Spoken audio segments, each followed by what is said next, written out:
വിശുദ്ധ പൗലോസ് ശ്ലീഹ റോമാക്കാർക്ക് എഴുതിയ ലേഖനം അധ്യായം 7.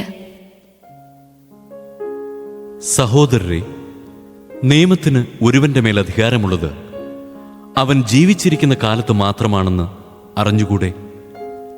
നിയമം അറിയാവുന്നവരോടാണല്ലോ ഞാൻ സംസാരിക്കുന്നത്.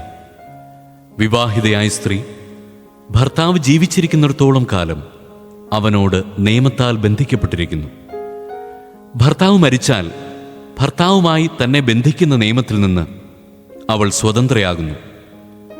ഭർത്താവ് ജീവിച്ചിരിക്കെ അന്യപുരുഷനോട് ചേർന്നാൽ അവൾ വ്യഭിചാരിണി എന്ന് വിളിക്കപ്പെടും. ഭർത്താവ് മരിച്ചാൽ അവനുമായി തന്നെ ബന്ധിക്കുന്ന നിയമത്തിൽ നിന്ന് അവൾ സ്വതന്ത്രയാകും. പിന്നീട് മറ്റൊരു പുരുഷനെ വിവാഹം ചെയ്താൽ അവൾ വ്യഭിചാരിണിയാകുന്നില്ല. അതുപോലെ എൻ്റെ സഹോദരരെ, ക്രിസ്തുവിൻ്റെ ശരീരം മുഖേന നിയമത്തിന് നിങ്ങൾ മരിച്ചവരായി. ഇത് നിങ്ങൾ മരിച്ചവരിൽ നിന്ന് ഉയർപ്പിക്കപ്പെട്ടവൻ്റെ സ്വന്തമാകേണ്ടതിനും അങ്ങനെ നാം ദൈവത്തിനു വേണ്ടി ഫലം പുറപ്പെടുവിക്കേണ്ടതിനുമത്രേ. നാം ശാരീരിക അഭിലാഷങ്ങൾക്കനുസരിച്ച് ജീവിച്ചിരുന്നപ്പോൾ മരണത്തിനു വേണ്ടി ഫലങ്ങൾ പുറപ്പെടുവിക്കാൻ നിയമം വഴി പാപകരമായ ദുരാശകൾ നമ്മുടെ അവയവങ്ങളിൽ പ്രവർത്തിച്ചിരുന്നു. ഇപ്പോഴാകട്ടെ നാം നമ്മെ അടിമപ്പെടുത്തിയിരുന്നതിന് മരിച്ച് നിയമത്തിൽ നിന്ന് മോചിതരായി. ഇത് ആത്മാവിൻ്റെ പുതുമയിൽ, നിയമത്തിൻ്റെ പഴമയിലല്ല നാം ശുശ്രൂഷ ചെയ്യുന്നതിനു വേണ്ടിയാണ്. ആകയാൽ നാം എന്താണ് പറയേണ്ടത്? നിയമം പാപമാണെന്നോ? ഒരിക്കലുമല്ല. എങ്കിലും നിയമമില്ലായിരുന്നെങ്കിൽ ഞാൻ പാപമെന്തെന്ന് അറിയുമായിരുന്നില്ല. മോഹിക്കരുത് എന്ന് നിയമം അനുശാസിക്കാതിരുന്നെങ്കിൽ മോഹമെന്തെന്ന് ഞാൻ അറിയുമായിരുന്നില്ല. എന്നാൽ പ്രമാണം വഴി അവസരം കണ്ടെത്തി പാപം എല്ലാവിധ മോഹവും എന്നിൽ ജനിപ്പിച്ചു. നിയമത്തിൻ്റെ അഭാവത്തിൽ പാപം നിർജീവമാണ്. ഒരു കാലത്ത് നിയമം കൂടാതെ ഞാൻ ജീവിച്ചു.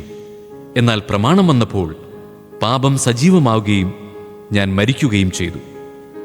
ഇങ്ങനെ ജീവന് വേണ്ടിയുള്ള പ്രമാണം എനിക്ക് മരണമായി തീർന്നു. എന്തുകൊണ്ടെന്നാൽ പാപം കൽപ്പന വഴി അവസരം കണ്ടെത്തി എന്നെ ചതിക്കുകയും അതുവഴി എന്നെ കൊല്ലുകയും ചെയ്തു. നിയമം വിശുദ്ധം തന്നെ, കൽപ്പന വിശുദ്ധവും ന്യായവും നല്ലതുമാണ്. അപ്പോൾ നന്മയായിട്ടുള്ളത് എനിക്ക് മരണമായി തീർന്നെന്നോ? ഒരിക്കലുമില്ല. പാപമാണ് നന്മയായിട്ടുള്ളതിലൂടെ എന്നിൽ മരണമുളവാക്കിയത്. ഇത് പാപം പാപമായിട്ട് തന്നെ കാണപ്പെടുന്നതിനും കൽപ്പന വഴി പൂർവാധികം പാപകരമായി തീരുന്നതിനും വേണ്ടിയാണ്. നിയമം ആത്മീയമാണെന്ന് നാം അറിയുന്നു. ഞാൻ പാപത്തിന് അടിമയായി വിൽക്കപ്പെട്ട ജഡികനാണ്. ഞാൻ ചെയ്യുന്ന പ്രവൃത്തികൾ തന്നെ എനിക്ക് മനസ്സിലാകുന്നില്ല. എന്തെന്നാൽ ഞാൻ ഇച്ഛിക്കുന്നതല്ല, വെറുക്കുന്നതാണ് ഞാൻ പ്രവർത്തിക്കുന്നത്. ഞാൻ ഇച്ഛിക്കാത്തത് പ്രവർത്തിക്കുന്നെങ്കിൽ നിയമം നല്ലതാണെന്ന് ഞാൻ സമ്മതിക്കുന്നു. എന്നാൽ ഇപ്പോൾ അങ്ങനെ പ്രവർത്തിക്കുന്നത് ഞാനല്ല, എന്നിൽ കുടികൊള്ളുന്ന പാപമാണ്. എന്നിൽ, അതായത് എൻ്റെ ശരീരത്തിൽ നന്മ വസിക്കുന്നില്ലെന്ന് ഞാൻ അറിയുന്നു. നന്മ ഇച്ഛിക്കാൻ എനിക്ക് സാധിക്കും, എന്നാൽ പ്രവർത്തിക്കാൻ സാധിക്കുന്നില്ല. ഇച്ഛിക്കുന്ന നന്മയല്ല, ഇച്ഛിക്കാത്ത തിന്മയാണ് ഞാൻ പ്രവർത്തിക്കുന്നത്. ഞാൻ ഇച്ഛിക്കാത്തത് ഞാൻ ചെയ്യുന്നുവെങ്കിൽ അത് ചെയ്യുന്നത് ഒരിക്കലും ഞാനല്ല, എന്നിൽ വസിക്കുന്ന പാപമാണ്.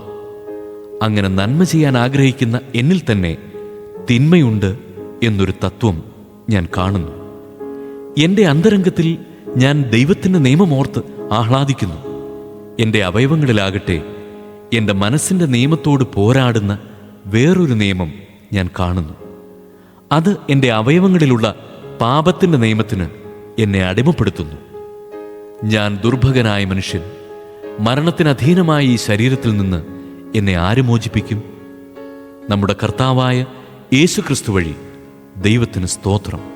ചുരുക്കത്തിൽ, ഞാൻ എൻ്റെ മനസ്സുകൊണ്ട് ദൈവത്തിൻ്റെ നിയമത്തെ സേവിക്കുന്നു, എൻ്റെ ശരീരം കൊണ്ട് പാപത്തിൻ്റെ നിയമത്തെയും.